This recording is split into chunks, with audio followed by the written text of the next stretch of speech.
क्या आपने कभी सोचा है कि जो ईश्वर की पूजा करता है, संयम से जीवन जीता है, वो कष्ट में क्यों रहता है? और जो अधर्मी है, दुराचारी है, वो ऐश करता है? क्या ये हमारे भाग्य की लेखनी है या कुछ और? जब स्वयं देवी पार्वती ने भगवान शिव से यही रहस्य पूछा तो भगवान ने एक अत्यंत अद्भुत, चमत्कारी और रहस्यमयी कथा सुनाई। आज मैं आपको वही कथा सुनाने जा रहा हूं जो सिर्फ कथा नहीं बल्कि आपकी सोच और विश्वास की दिशा बदल देगी। तो ध्यानपूर्वक सुनिए। माता पार्वती एक दिन भगवान शिव के साथ कैलाश पर्वत पर बैठी थीं। उनका मन विचलित था।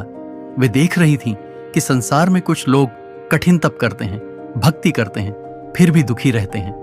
वहीं कुछ लोग कोई साधना नहीं करते और फिर भी सुख संपत्ति में जीते हैं। पार्वती जी बोली, नाथ, क्या यह उचित है कि कोई मनुष्य दिन रात ईश्वर का नाम जपे, संयम में रहे, फिर भी अभाव में रहे, और कोई केवल पाप कर्म करे, फिर भी ऐश्वर्य में जीवन जिए? शिव जी मुस्कुराए और बोले, उमा, यह संसार कर्म और भाग्य के जाल से बंधा हुआ है। हर आत्मा अपने पूर्व जन्मों के कर्म के अनुसार भाग्य लेकर जन्म लेती है। फिर पार्वती जी बोली, तो क्या भाग्य को बदला नहीं जा सकता स्वामी? क्या जो लिखा गया है वही अंतिम है? शिव जी धीरे से बोले, भाग्य को समझने और बदलने का रहस्य एक कथा में छिपा है उमा। आज मैं तुम्हें वह कथा सुनाऊंगा। ध्यान से सुनो। बहुत समय पहले की बात है। हिमालय के नीचे एक राज्य था, कालदरपुर। इस नगर का राजा न्यायप्रिय था, लेकिन एक शोक में डूबा हुआ था। उसका एक ही पुत्र था, राजकुमार धर्मकेतु। वह बाल्यकाल से ही शांतिप्रिय, तपस्वी और उदार था। वह किसी आर्षि मुनि से कम न था, लेकिन उसके जन्म के समय राज्य ज्योतिषियों ने कह दिया था, यह बालक 25वें वर्ष में मृत्यु को प्राप्त होगा, चाहे वह कुछ भी कर ले। राजा ने कई यज्ञ कराए, तपस्वियों से वर मांगा, पर फल शून्य। धर्मकेतु को भी अपनी मृत्यु की यह भविष्यवाणी बचपन से पता थी, परंतु उसने डरने के बजाय जीवन को पूर्णता से जीने का निश्चय किया। वह रोज ब्रह्म मुहूर्त में उठता, गौ सेवा करता, गरीबों को दान देता और शास्त्रों का अध्ययन करता। राज्य में वह सभी का प्रिय बन गया, परंतु समय बीतता गया और अब वह दिन आ गया जब उसका 25वां जन्मदिन था। उस दिन एक रहस्यमयी साधु नगर में आया। उसकी आंखें चमक रही थीं, हाथ में कमंडल था और कंधे पर एक शिला पत्थर रखे था। राजमहल के द्वार पर जाकर वह साधु बोला, मैं एक शिला लाया हूं जो स्वयं ब्रह्मा द्वारा अंकित की गई है। इस पर धर्मकेतु का भाग्य लिखा है। वह आज सूर्यास्त से पहले मरेगा, परंतु यदि वह एक ही कार्य कर ले तो वह मृत्यु को टाल सकता है। राजा चौंक गया, सब स्तब्ध रह गए। राजा ने हाथ जोड़कर पूछा, हे महात्मन, वह कौन सा कार्य है?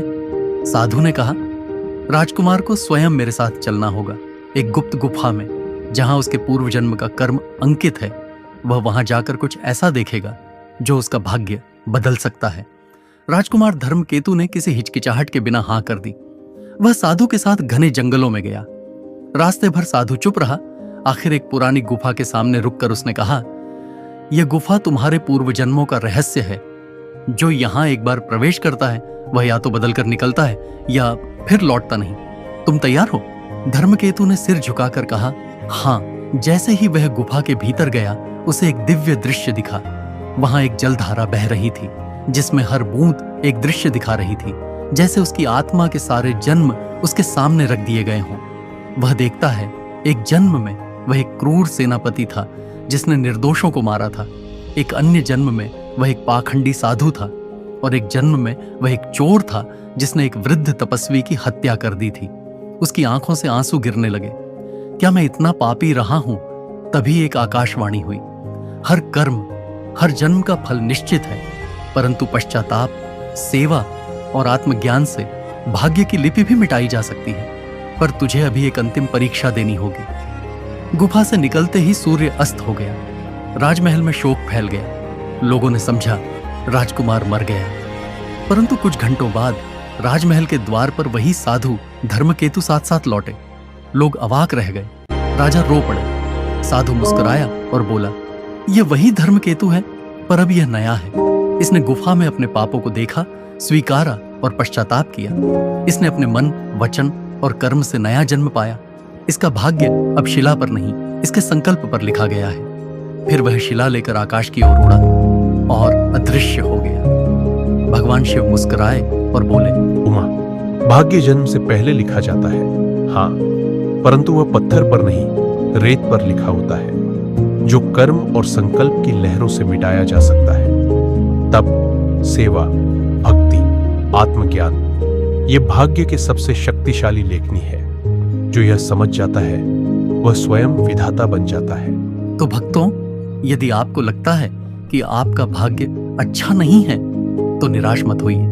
भगवान ने आपको केवल एक राह नहीं दी, कर्म और प्रयास नाम की चाबी भी दी है। धर्मकेतु की तरह आप भी अपना भाग्य बदल सकते हैं।